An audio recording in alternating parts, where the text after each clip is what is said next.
At Volvo Trucks, our long-term vision is zero accidents, and safety is at the core of everything we do. In busy urban areas, it can be difficult for even the most experienced driver to perceive everything around the truck, and an accident can happen in a split second.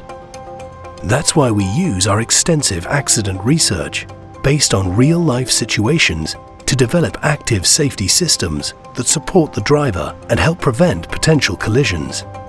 Now we're introducing a new driver support system, Side Collision Avoidance Support. Via a dual radar system on each side of the truck, it's designed to detect when another road user, for example a cyclist, enters the risk area. It informs the driver via a red light on the relevant side mirror. If the driver indicates to turn, the red light starts to flash and a warning sound emits from the side of the potential collision. The driver is alerted and can brake the truck, allowing the cyclist to pass. Side Collision Avoidance Support also incorporates lane change support, now enhanced to detect vehicles in adjacent lanes, overtaking at any speed. For optimum safety, Volvo Trucks is offering Side Collision Avoidance Support on both sides of the truck.